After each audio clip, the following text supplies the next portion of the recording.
You're listening to Building the Broncos with Nick Kendell and Carl Dumler, Broncos country's leading draft and scouting analysts.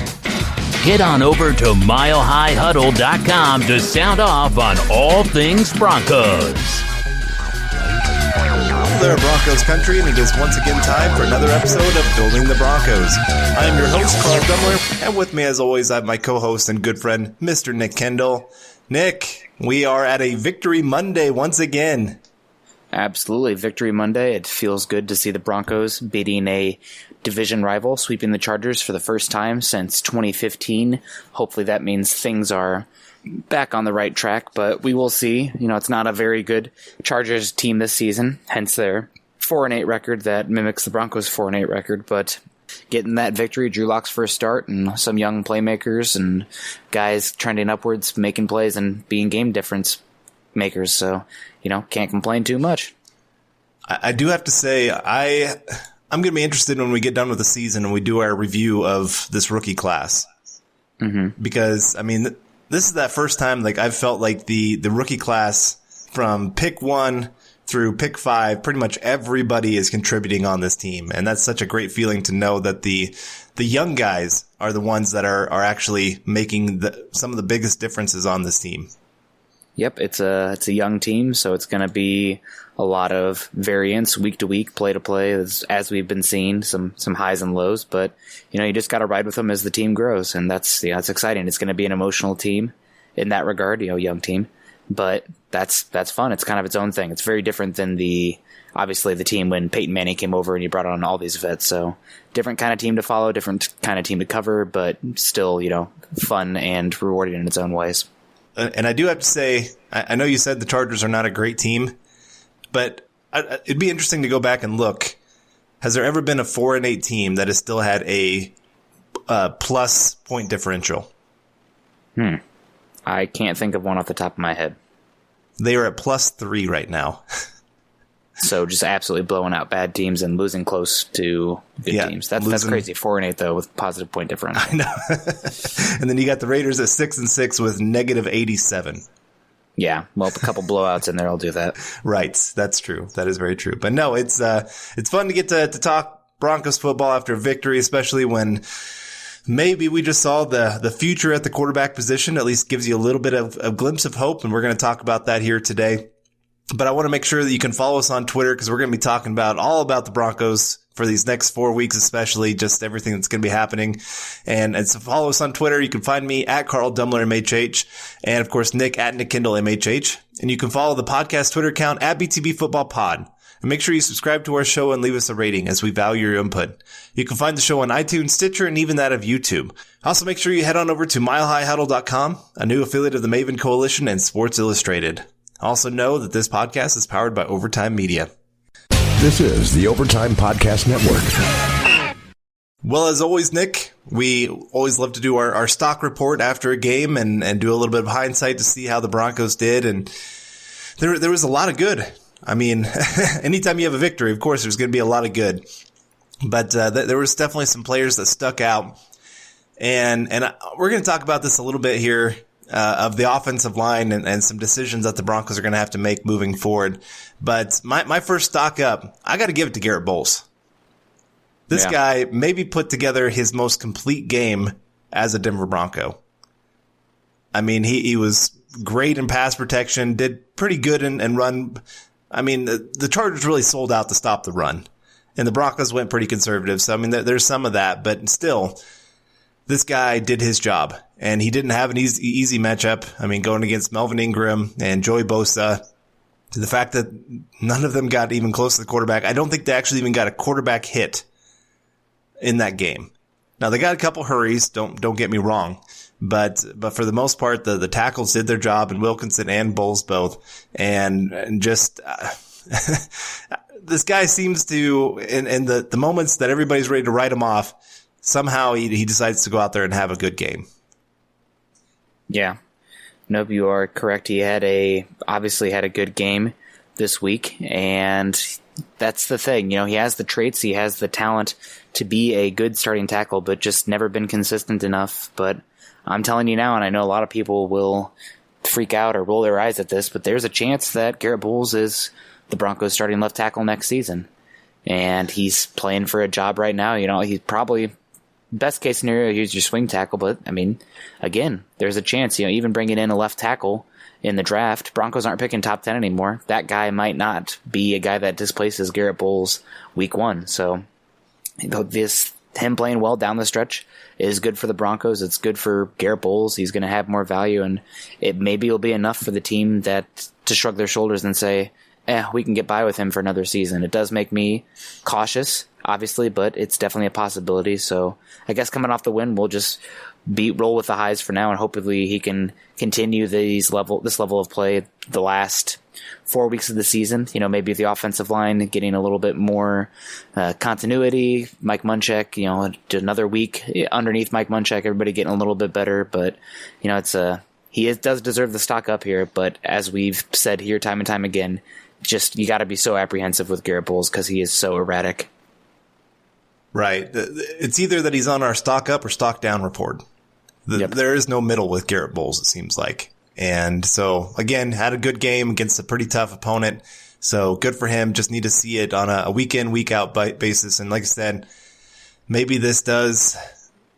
I know people are not going to be happy about this, the idea that he could be that left tackle again next year. But at least there, you have to hope that Munchak can keep working with this guy and make him a little bit better each week. And I don't know. We'll just have to kind of see how the rest of the year plays out. There's so much football left, as crazy as it sounds. It seems like the season's winding down, which it is, but you still have a quarter of the season left and so much to evaluate with these guys. But let's get to your first stock up. Who do you have here? Well, for me, there was a lot of candidates, obviously, coming off the win. We don't have to do the 3 stock down and 2 stock up. But I'm going to go with somebody who's kind of under the radar for this team. A lot of people didn't think they should sign him because he's not really much of an impact player and a guy that had been injured, and that's raised its head again this season. But good game this week. They missed him. Jeff Hireman, now he doesn't have the targets force-fed to him, kind of like a guy like you see in Noah Fant, which granted there's an obvious reason for that, but good game from Jeff Hireman. He actually came out as the Broncos' highest rated offensive player coming out of this game with an 82.2 overall grade. And he was pretty good in both the run and pass game. Now, is he ever going to be the athletic guy that Noah Fant is? No, but he's a pretty darn good blocking tight end, and that brings a little bit in the shorter areas of the field as a receiver, as we saw this week. Pretty good game from Hireman, and you can do worse than Hireman with your tight end too. Now, Fant needs to play better than he did this week, but still, I think Hireman, stock up for him. Good to have him back out there, and good to have this team with a little bit more, a bevy of tight end weapons, because the depth there has been an issue this season, especially with Hireman's injuries. For sure. He made some tough catches there for the Broncos, and like I said, his run blocking is so underrated. I think the Ravens are showing this year just how important a run blocking tight end can be. That while, they're not going to get the stats, they're not always going to get the recognition, but what they can bring to a team, and like the Broncos are, a run-first team. So you need a blocking tight end that can come on the field, and Hireman's not exactly all that expensive in the grand scheme of things. And so it definitely wouldn't surprise me if he's back with the Broncos again, and that he is tight end number 2 again next year. But moving down to stock down, I'm going to go... Man, I hate saying this, but Deshaun Hamilton, I think his days in Denver are starting to get numbered. Yeah. He's a good run blocker, so at least he's doing the other things right. But I think I heard Andrew Mason say this. It's not called wide blocker, it's called wide receiver. Yeah. Your first job is to be able to catch the football. And that could have been touchdown number 3, pretty much put the game away. And even if it's not a touchdown, it's a first down. And you're eating more clock, you're getting that much closer, giving the offense a few more chances on that big drop. It was nice to see that he had a couple catches early in the game and looked like they were starting to try to get him back into the game plan a little bit more. But how can you trust this guy? When he has the drops at the worst moments, and really that should have been the easiest catch of his life. Nobody within 15 yards of the guy. And while I know Locke has a strong arm, that wasn't one of his bullets. We can get into the conversation about the Tim Patrick pass where he should have taken a little bit off of it, but that one wasn't a hard pass. And so again, just to see him drop that one, it's maddening. This guy has some talent. This guy has some ability, and especially from the slot to be able to get open in a hurry. And it was a great play design. I know people are after Scangarello, how this game went and how this season has gone, but really that was a great play design with Courtland Sutton taking all the coverage away, really opening under that underneath throw. And yeah, just to see, I mean, it is kind of a play looks terrible. I mean, even there, that one looks great play call wise. But a lot of times, if the play doesn't work, a lot of people start blaming the play caller. That was not one of those times you can blame the play caller. No, you are correct there. I definitely agree with you. Hamilton, he's kind of like Fumagalli for me. Is just what does he do that is something that makes him stand out amongst the Jags out there, the just a guys. He was touted as a great route runner coming out of college, but in the NFL he hasn't been able to separate quickly enough to really make that much of a difference in that regard. And he's just not explosive enough, whether it be after the catch or down the field, that he's worth becoming an option 1 or option 2 on any pass play. Now, there are plays when he's getting open where he's option 3 or 4, but just because of pass blocking and quarterback, typically you're not seeing the progressions get that far. So, he's got to make the plays when they are there, because this is not a high volume pass game. And so far he has not. Now there are some value in his ability to uncover. He still is a solid route runner despite not being probably as great as you had hoped in that regard. And also, again, really good blocker, can really help a lot with those short passes become bigger gains, or short runs become longer chunk gains because he's blocking at that second and third level. But still, a guy that had some opportunities and had a couple of tough catches this week, but when it mattered most, just didn't come through like you'd hope, along with being just not dynamic enough. So there's a reason that a wide receiver opposite Courtland Sutton is going to very likely be high on the Broncos offseason wish list.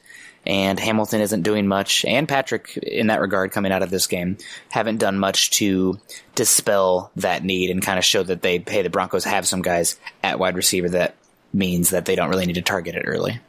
All right, well, who's your first stock down? Well, for me, stock down in this game, Todd Davis in coverage. There were a few games where, Todd Davis overall had a pretty solid game, especially in the ground game. He's been doing great there all season. Led the team in tackles with 10, had 4 solo tackles, and also a pass defense, but not his best game in coverage. A couple of times where Austin Eckler gave him a hard time, and that's going to happen sometime with Todd Davis. He's not a true 3-down linebacker, and if you can isolate him in coverage, you can get those matchups, but Austin Eckler is one of the better receiving backs in the NFL, so that's going to happen from time to time. But Todd Davis, I'm definitely a fan of his game. Not every single player on your roster can be a Pro Bowler. I would say he's an average to above average starter.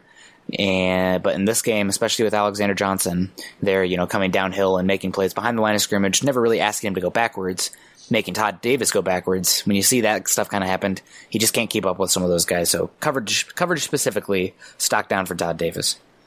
Yeah, I had somebody describe, you look at the Patriots. A lot of times they only have maybe 2 or 3 guys that you would sit there and give an A or A+ grade to on their roster, but they are so good at filling out their entire roster with solid B players. Mm-hmm. And do your job. Yeah, do your job and play to your strengths. And I love that the Broncos have done such a great job of doing that.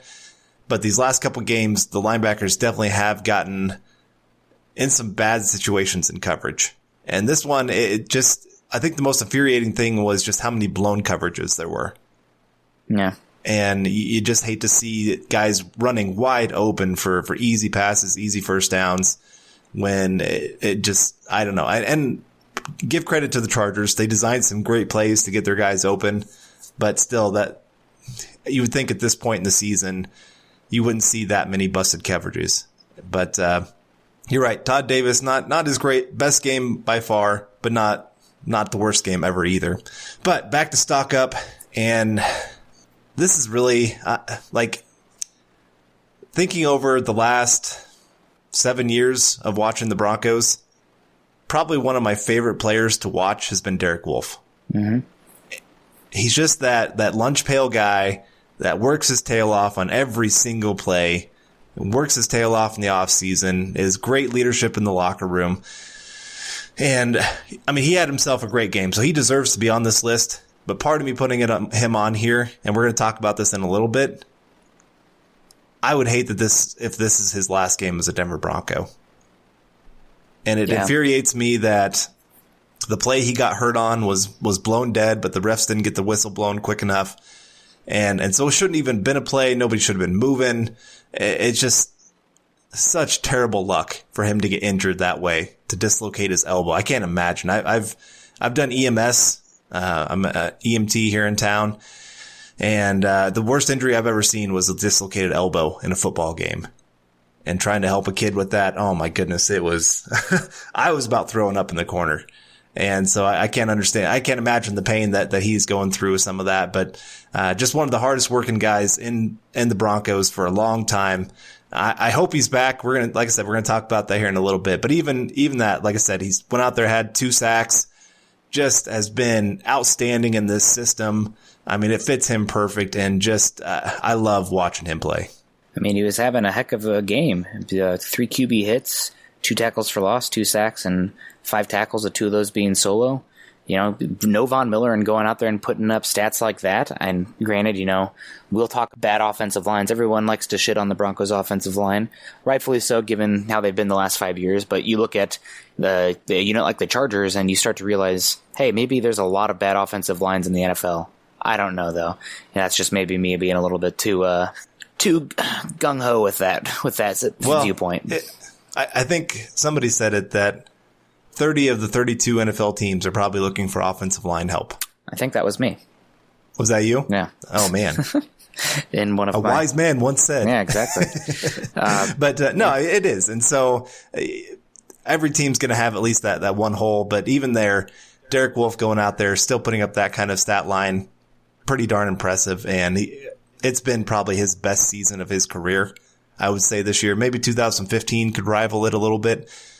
But I mean, for him to go out there and play like he has with not as much talent as that 2015 team has been impressive. And like I said, if this was his last game, I mean, way to go out, but I really hope it's not. Yeah, no, I agree. He's definitely somebody. I have him on my tier 2 on guys I want to retain. I have him above Shelby Harris and Chris Harris Jr., but Justin Simmons is number 1. So, obviously. All right, Well, moving on now to my next stock up.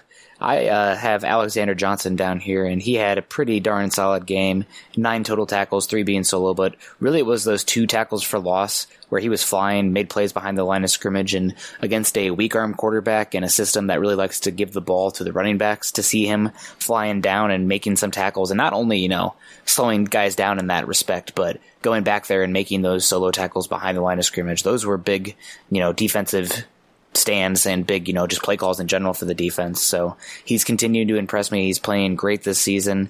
He didn't have the highest graded game from Pro Football Focus, but still been one of the better Broncos finds this season, and gives the Broncos a relatively young, but still a guy that's arrow is trending up. Stock is trending up, I guess we should say, in this segment, in Alexander Johnson, as he continues to impress this season with another solid game against the Chargers. What I love is he has shown incredible awareness. Instincts. I mean, yeah, he just, did you see him on that screen pass that Draymond Jones intercepted? Not off the top of my head, I can recall. Okay.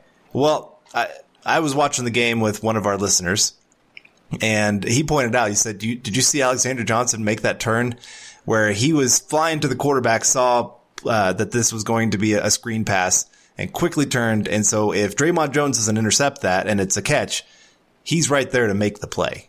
And so he understood exactly what the Chargers were trying to do. And he's been doing that all year, where he's been making those plays behind the line of scrimmage because he understands what the offense is trying to do.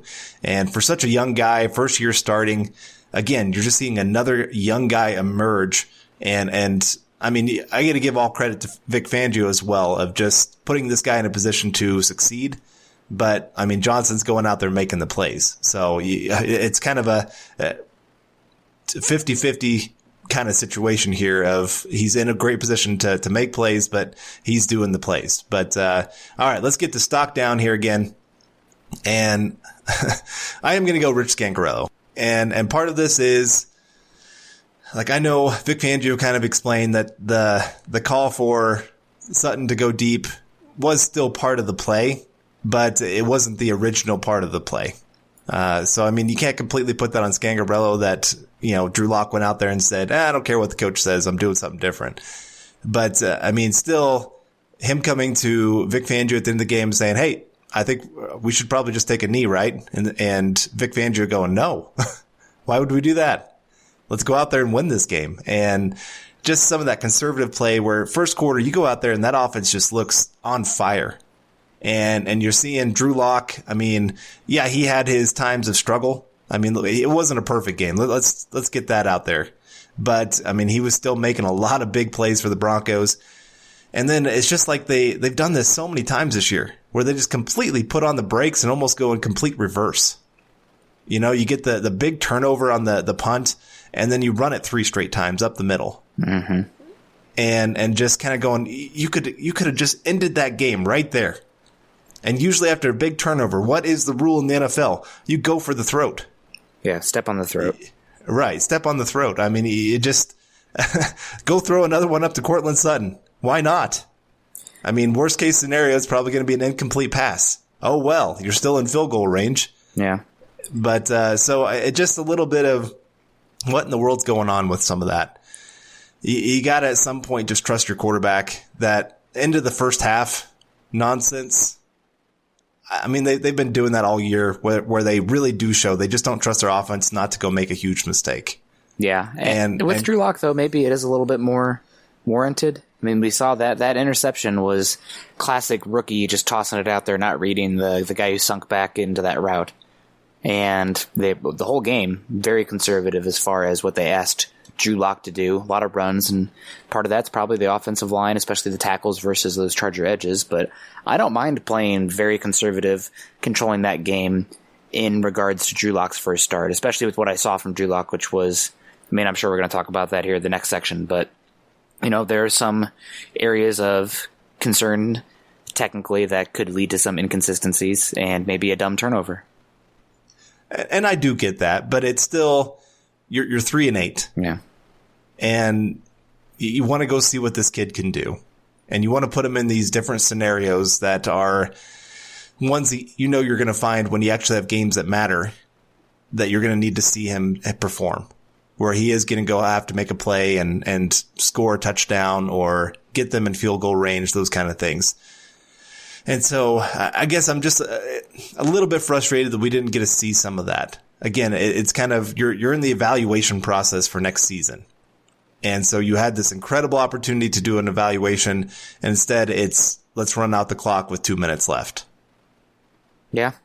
Nope, I don't disagree with you there. And also for me, stock down. Unfortunately, this is an injury-related one, but Derek Wolfe, he was stock up for you, and rightfully so with how he played, but we just had the elbow injury, and like you talked about, it's pretty gruesome. Sounds like it's a 6 to 8 week recovery with no surgery, but that's his season, and that very well likely could be his career in Denver. So we will see about that. Obviously, he's a guy that I would love to return, but seeing him get hurt, especially with how many injuries he's had in his career, I mean, it's worth mentioning, and I think that is worthy of a stock down in that regard.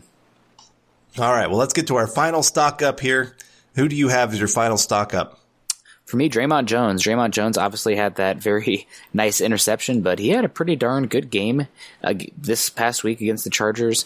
He was only in on 19 total snaps, and 18 of those, 19 being pass rush snaps, so they're really, really not trying to put them out there to have to, anchor and play against the run when they can help it, and considering the pass run spread, that's a pretty surprising to not see him get any, or only get one rush defense snap, but still a very good game from Draymond Jones. I like what I'm seeing from him. I think he's shown as much this season as we've seen from DeMarcus Walker in his career to date, and is Draymond going to be a full-blown starter, a base starter for the Broncos?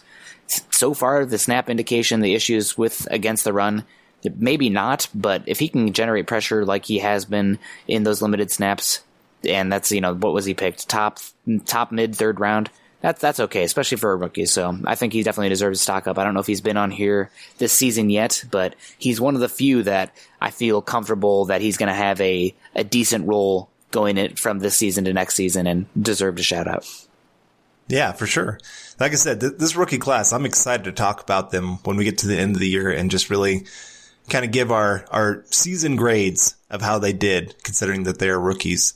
But I want to give, I don't know, part of me, I mean, Courtland Sutton deserves to be on this, right? Yeah. I mean, 74 yards in that first half, 2 touchdowns. I mean, that amazing catch. Every week we're talking about another amazing catch. You're going, how did he do that? I still, I can't believe that he caught. I was a little bit surprised they didn't review it a little bit more. But, I mean, hey, I'll still take it. And his ability when he was double covered there on that second touchdown, just to use his route running to be able to still get open. Again, this guy's just doing things. And then, of course, at the end of the game, to run down the field, be able to get that penalty. I mean, just that's heads up football. That's just knowing the situation, knowing what you're trying to do, and just playing until the very last second of the game. And so again, this guy it's not that he's turning into a star. He is a star. Yeah. And definitely deserves a shout out. I did want to give one final shout out here just to Brandon McManus. Yeah. I mean, it's hard to leave him out. Just there in the fourth quarter, 52-yard field goal, 53-yard field goal at the end. So 2 50-yard field goals. And I mean, we did see the little bit of frustration there at the end of the half that he didn't get his chance to go break the record. I guess after the half, he came out and set up right where he would be kicking the field goal just to show the coaches he could have made it. And I guess he did make it. So, I mean, I guess that's maybe for other games that maybe they'll trust him with that kind of situation. But again, just to be that clutch in those big moments to kick those field goals. I mean, tie game gets the Broncos the lead, game ties up again, end of the game just to win it like that. And to make it twice. Yeah. I mean, that's the other big thing there. So again, shout out to him. He definitely deserves a shout out on this one for being a stock up player. Yeah, and also before we get to the break here, shout out to the Iowa Hawkeyes beating the Nebraska Cornhuskers for the 5th time in a row. And the Iowa kicker going out the same way. We couldn't go a podcast without an Iowa football, right? No, had to here. You just made me think of it because the Iowa kicker did the exact same thing to win the game as Brandon McManus did. So, yeah. However, then he ran off and waved and blew kisses at the Nebraska head coach. So you tell me who deserves the stock up more in that regard. But anyway, moving on here, we obviously got to talk Drew Lock. Went almost this whole first section without talking about him. But got to tip our caps to the sponsors, so don't go anywhere. We'll be right back. This is the Overtime Podcast Network. Alrighty, and we are back on the Building the Broncos podcast. I am Nick Kendell, along with Carl Dumler. Carl, it's time to talk a little bit about this Broncos starting quarterback, Drew Lock. I've never heard of him before, have you? No. He kind of came out of nowhere. Yeah. I didn't even know he was on the roster. Man, Bronco fans, if they knew about him, probably should have been calling for him. Maybe. I don't know. But, it's pretty crazy to see him come out and get the W. But yeah, kind of a cool factoid I came across today is that the Broncos had Brandon Allen and Drew Lock, both first-time starters, win their inaugural starts. So kind of a little cool factoid there for the Denver Broncos to, not rookies, but first-time starters notching the dubs. But hopefully Drew Lock's next 2 games can be better than Brandon Allen's games 2 and 3. Right. I mean, that's obviously the hope, and that's why you got to temper your expectations just a little bit. And I mean, I know it's a day to be excited, and he definitely deserves plenty of recognition for the game that he went out there and had, and some of the throws he made. And I mean, that throw to Sutton was perfect. I mean, he put it right in the right spot. And I know some people will say, well, Brandon Allen did that. No. Brandon Allen's throw was not perfect. Sutton had to leap over a defender to go get that football. Really, the defender was in the perfect spot to intercept that pass.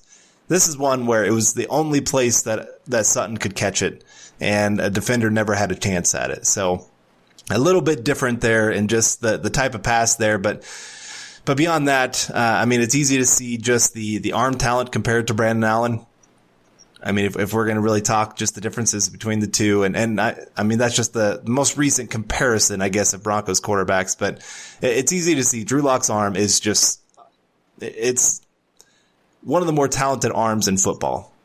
But I guess let's start with what did you not like in that game? Well, for me, it had to be the footwork. A lot of his throws that were inaccurate it wasn't as much, a little bit late with the decision making or the progressions. However, there was some of that, but it's just the footwork is still massively inconsistent, and he's not squaring his base before delivering the football. Now, sometimes you don't have to do that, especially in some of the quick passes that he was making, screens or quick outs or anything like that. He has enough arm talent to get that ball in the vicinity to let the wide receiver or whatever make play, and sometimes you don't have time to square your feet, and being able to throw off platform with a messy base is a skill you can have. But there are also times where if he would just square up a little bit, or just, have his footwork more, mechanical, I guess, more consistent in what it's supposed to be, then there's some passes that I think he could hit. I mean, there was that pass that he had Jeff Hireman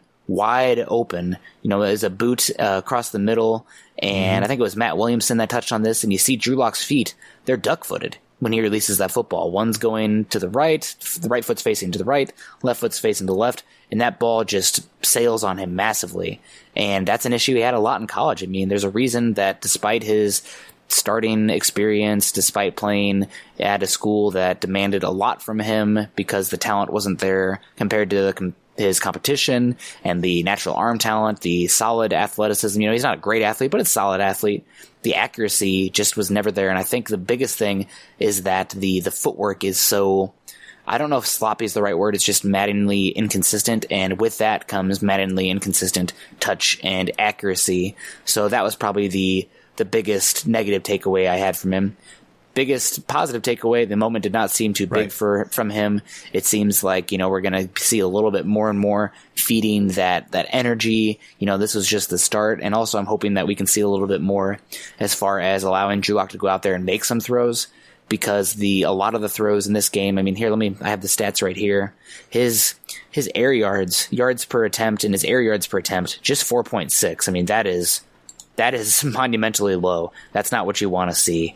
So overall, I think that would be my biggest takeaway. Obviously, you're going to see more and more the touch pass that he had to Sutton, beautiful, moving around that third down where he used his legs and cut back across and through the first down. That pass to Fant that was no good. The touchdown pass to Sutton, I think his best pass of the day. Good pass to Hireman out to the left. Also there's a lot of good stuff to see, but you still see the concerns with him that you saw in regards to his college tape. And I think we're going to see some high-level throws going forward as, they give him a little bit, give him more and more to do, but I think we're going to see some boneheaded decisions and some WTF throws in terms of accuracy as the season goes on, because just the overall product is not as finely tuned yet, and that there's a reason that they wanted him to probably get this first year to not start. Doesn't work out that way, but I mean, you can see those things on tape. Right. You're exactly right. And I was going to point to that as well. That throw to Hireman was the one that just frustrated me the most, because it's not the most difficult throw by any means. One that he's probably made. Yeah. And I mean, Drew Lock can make that throw. It's just a matter of, like you said, sometimes it's that he trusts his arm too much and doesn't think about the idea that all of this, his entire body has to work together to go out there and make some of those plays. And I mean, I'm not trying to, okay, let me say this first. I'm not trying to say he's Patrick Mahomes, but there are times that Patrick Mahomes does the exact same thing where his feet are not as they should be. And there are times where Patrick Mahomes is not an accurate quarterback. Now, he gets away with a lot of things because he could throw 2 incompletes and then throw a 50-yard touchdown. And so if you give him 3 shots deep, one of those is going to connect eventually. And there's times where he makes those perfect passes just like Locke made to Sutton. Again, I'm not trying to say that he's the next Patrick Mahomes, but they do have some of the same similar issues when they were coming out of college. And Mahomes has gotten better, but he still every once in a while gets a little bit crazy and trusts his arm a little too much at times. I would say Mahomes has a little bit better natural accuracy as well. Right, so he does. It's going to be a big thing for Locke to really work on those mechanics, especially in the lower half, because without it, I just don't know if he can be consistent enough with his accuracy to be a good franchise-level quarterback. On the rookie contract, that's one thing, but I'm talking about, even just getting to that Derek Carr level, that is the biggest thing that I think needs to take that step and is the biggest concern for me, because without accuracy, you're going to have a hard time. You're going to have guys that are going to get laid out for some hospital balls, and you're just not going to be able to execute in the pass game like you would for a team with a franchise quarterback. So that's the biggest concern. But first start, same stuff we saw in college too. Right. Well, yeah, and that's going to happen. Like I said, sometimes once you get on the field, a lot of those things that you've worked on, they kind of go out the window a little bit. Yeah. And you go back to what you know and trust. And so it'll just take some time, some more experience. I mean, that's why you're giving him these 5 weeks to kind of get the ground underneath him and just see what he can do. But the other thing I want to point out that just really impressed me after the game is how much his teammates really talked about him. I mean, they all had some kind of story about what Drew Lock means to them, what he's done, what he did in the game. You know, Courtland Sutton talked about it, of just going against the play call a little bit there and telling him, hey, run that fade route. And I'm saying, oh, okay, I guess so. And then you got the story of Dalton Reisner, who talked about him. Hey, he was my roommate when we were in OTAs and training camp. And this is the guy that was staying up till 1 a.m. every night trying to learn the playbook, and was, you know, Dalton Reisner's a fan favorite and deservedly so. He had himself a pretty darn good game as well. But when you're hearing those kind of things, I mean, this is why I had another person again this week who said Drew Lock is just Paxton Lynch. No, he's not. I mean, the things that really Paxton Lynch, he's one of those guys. He had all the talent in the world. He didn't fail because he didn't have enough talent. He failed because he didn't have it between the ears to be able to be a good quarterback in the NFL. Yeah. He didn't have the drive to go out there and be great.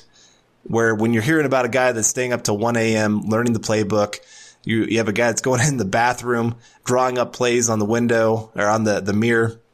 And you have a guy that's recording plays into his phone and then listening to them once again in his headphones, you know, just like a coach would be calling it in for a game. You know, those little details, those little things are what separate a guy from being an average or out of the league kind of guy to possibly becoming great.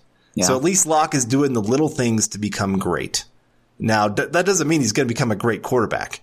Don't get me wrong. Again, I'm not trying to say that this guy's going to Canton tomorrow. But at least he's doing those little things that give you hope that this guy can turn into something. Yeah, and I don't want to, again, be too much of a negative Nelly, but looking at the air yards per attempt, like I was talking about earlier, kind of indicative stat about the type of throws that are being done. Drew Lock was at 4.6 air yards per attempt in this game. That there's not even a single quarterback in the NFL that qualifies in terms of pass attempts that has anything less than 5.6. So that's a significant difference and something to watch going forward.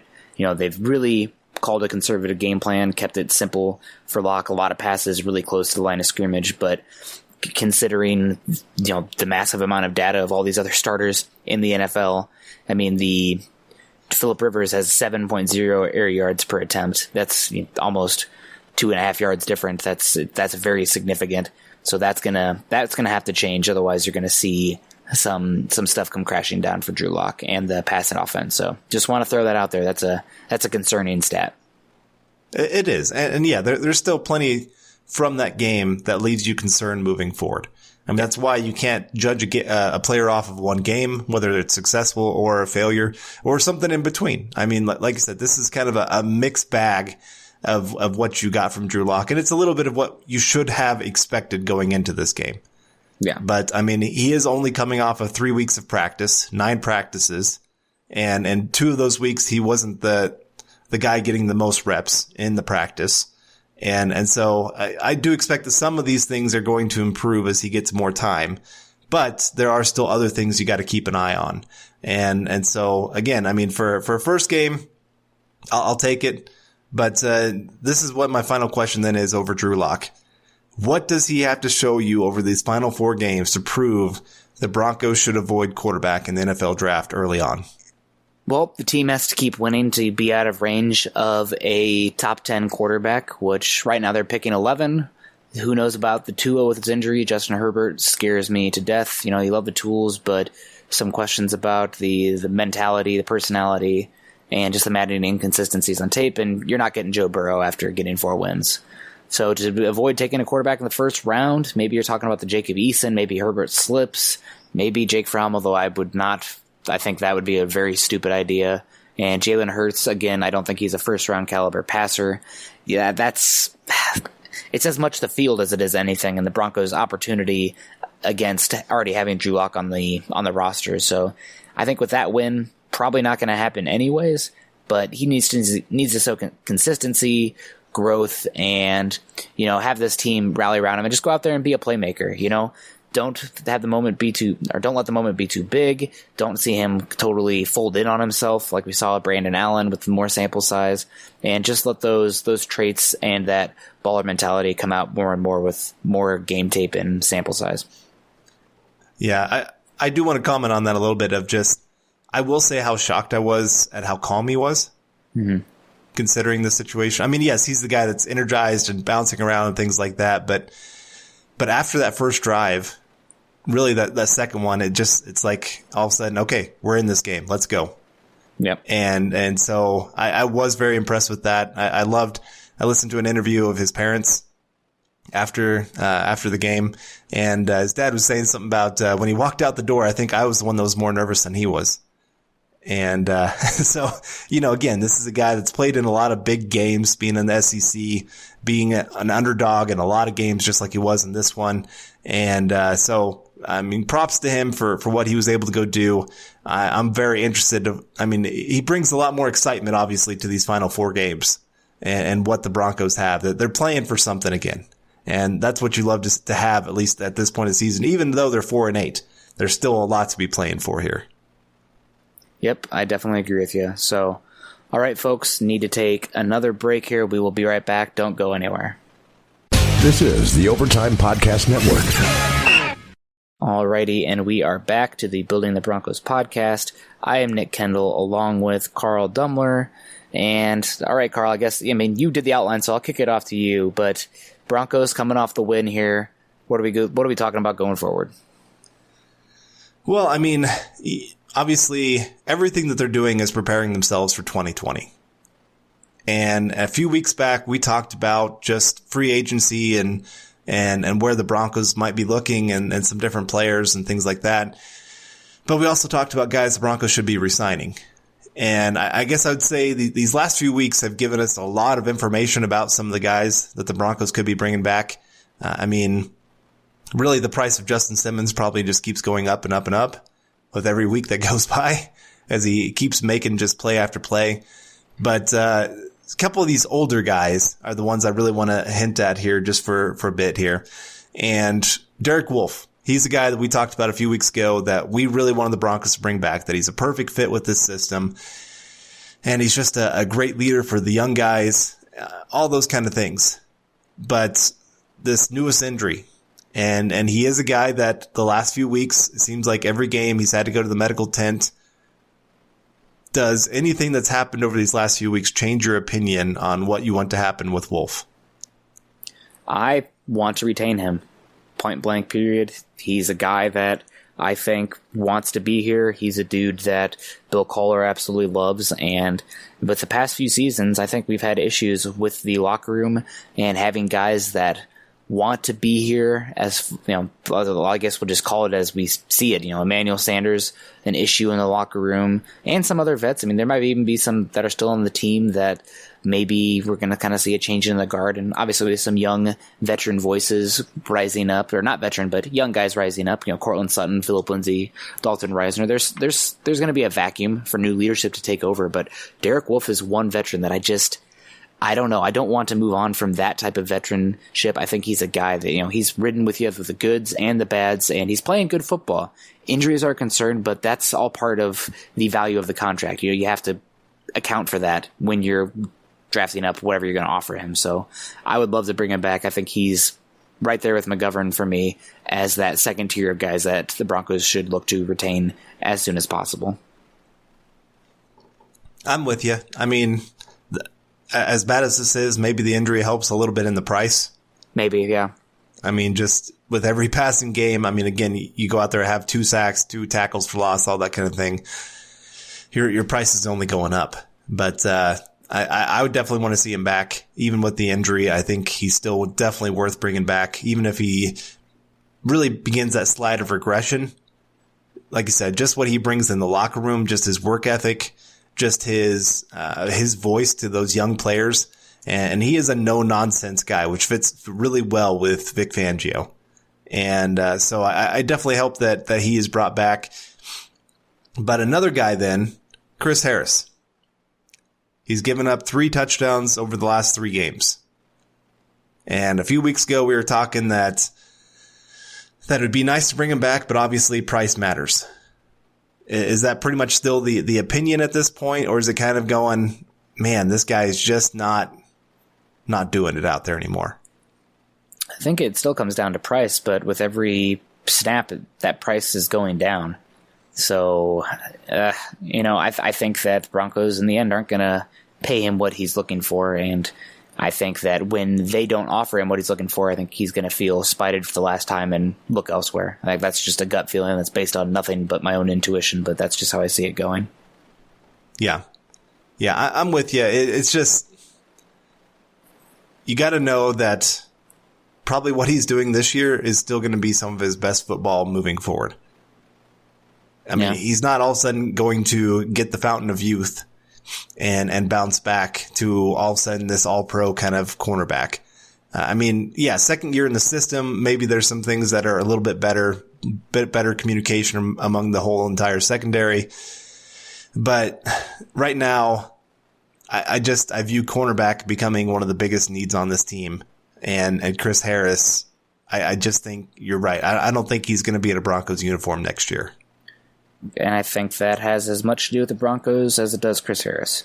So it's sad to see, him at the end probably, just right around the corner for Chris Harris. I mean, Ring of Famer, undoubtedly, but with how he's playing, you have to actually, I think maybe give props to the Broncos front office for not giving him that extension that he wanted. Maybe they shouldn't have even given him that bump, but there is something to be said about paying guys who have done well in the past, gave you a discount, has been playing well despite the team struggling. So I have no issue with that really, because I think it pays more than just the bottom line as far when it comes to the dollars and cents. The goodwill in the locker room and showing that if you do play well, even if it isn't to the benefit of the team, they will reward you. But I just have a really hard time bringing him back for what he's going to demand. I think that the team will probably look elsewhere, look younger, and look cheaper than what he's likely going to get paid on the open market. Right. All right. Another free agent coming up here, Connor McGovern. Anything over these last few weeks that's really changed your opinion on him, of the Broncos trying to retain him? I think for Connor McGovern, the biggest thing, and this is kind of a transitive property going on here, but I think the biggest thing is that Drew Lock is the guy. If Drew Lock does end up the Broncos starting quarterback, that's going to save them a lot of coin. I mean, that early second round pick contract for a quarterback would put him as one of the cheaper quarterbacks in the NFL, and that would give the Broncos money elsewhere to spend. And giving a 4-year contract to a guy like Connor McGovern is exactly where that savings could go. So I think it really does depend on if they feel comfortable going full on with Drew Lock next year. Even if they pay, let's say a Fitzpatrick type to come in and be that solid veteran backup, that they'd still have money to do that. But I would love to bring back Connor McGovern. I just am concerned about the price tag in free agency and if he could potentially cash himself out of the Broncos price range quickly once he enters free agency. I mean, you're talking about a young guy. He's had starting experience at right guard and center. He's improved each season and has a year under McGovern, and overall has been pretty healthy as well. So that on the open market, I mean, you may be one of those people who complains about the Broncos offensive line constantly, but that's a big trifecta. I mean, we saw what Billy Turner got paid this past offseason. I think it could be even more for Connor McGovern, even though he doesn't have that tackle upside. He has more consistent, high level of tape. So I would love to retain him. He's right there with Derek Wolfe for me, but I think that you're much less likely to get a contract in the realm you're willing to pay with Connor McGovern than with Derek Wolfe. So that's my nuanced kind of talked around answer for now. I like it. All right. One final question here before we get out of here. The Broncos did something interesting, and some people caught on to this that during the warm-ups, Juwan James was working with Von Miller, but he wasn't working on his steps as a right tackle. He was actually working more looking like a left tackle with his left leg back. And so, I mean, it kind of hinted at to some people that maybe when he came back healthy, the Broncos were going to put him in at left tackle and leave Wilkinson at right tackle. After Garrett Bowles has the game that he just had, do you think the Broncos could do that? Because Victor Fangio did say Juwan James is healthy and will be ready this next Sunday. Yeah.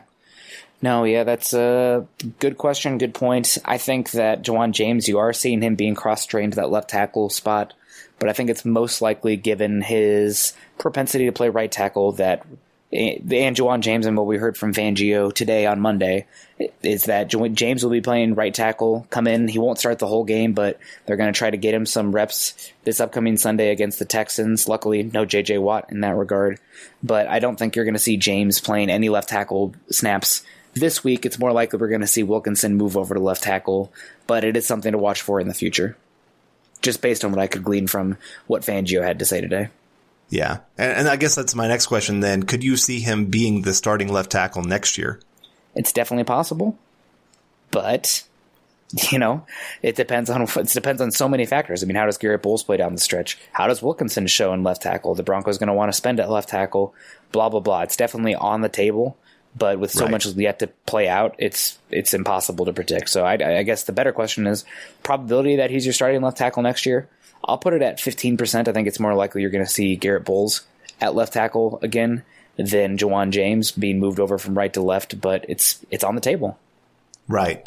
Well, I'm just thinking you're looking at the draft now of the Broncos now probably miss out on those top two guys. Yeah, I mean, maybe. unless they lose these final four games, and that's a possibility. I mean, they could anything lose could happen. 3 of the next 4 and still be in the range to maybe get one of these guys. Right. So and they might be willing to trade up. That's possible. I mean, yeah. So, I mean, I don't want to take those things off the table by any means. Yeah. But there is a right tackle that seems to be climbing a lot of draft boards that I could definitely see the Broncos being interested in Jedrick Wills of Alabama. Yeah. And so you see some of these guys that can play right tackle or left tackle. It's one of those I could see the Broncos going, okay, we go out there, draft this Wills guy. Juwan James has played some left tackle in the NFL.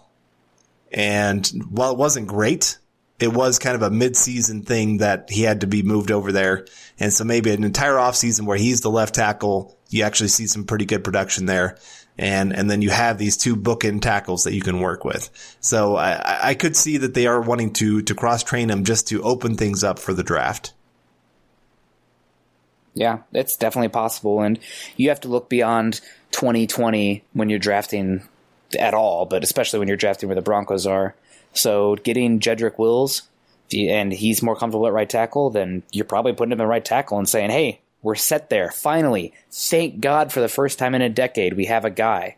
And you don't be upset about it. I think the whole right tackle, left tackle thing is less important than it's ever been in the history of the league. So I have no issue with that at all. However, I think Wills might have the athleticism, the movement skills to start at left tackle as well. I mean, he technically was the blindside blocker for Tua. So it's something to watch there. He might even move above Andrew Thomas for me when it's all said and done.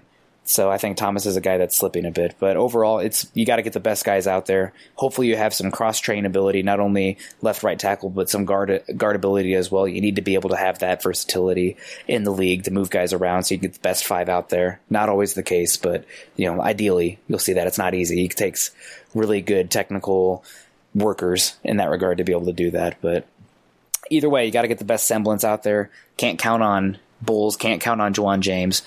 But still, they're in the recipe book, or they're in the cupboard at least, as options for whatever stew the Broncos make on the offensive line next season. So it's an option, but can't really count on any of them. It got an area that you got to attack early and often if possible. Yeah, I like it. I like that thought process. So, all right, well, that's going to wrap up today's episode of Building the Broncos, powered by Overtime Media. You can find Carl on Twitter at Carl Dumler MHH and myself at Nick Kendell MHH. Make sure you head on over to milehighhuddle.com, an affiliate of the Maven Coalition and Sports Illustrated. You can follow the Building the Broncos podcast and all our other great audio content by subscribing to the Huddle Up podcast wherever you listen to your shows. You can follow us on Twitter, @MileHighHuddle and @BTB Football Pod. For Carl, I'm Nick, wrapping up another episode of the Building the Broncos podcast. We hope you guys enjoyed it, and we'll see you soon. Go Broncos. You've been listening to Building the Broncos. Join Broncos Country's deep divers at milehighhuddle.com to keep the conversation going.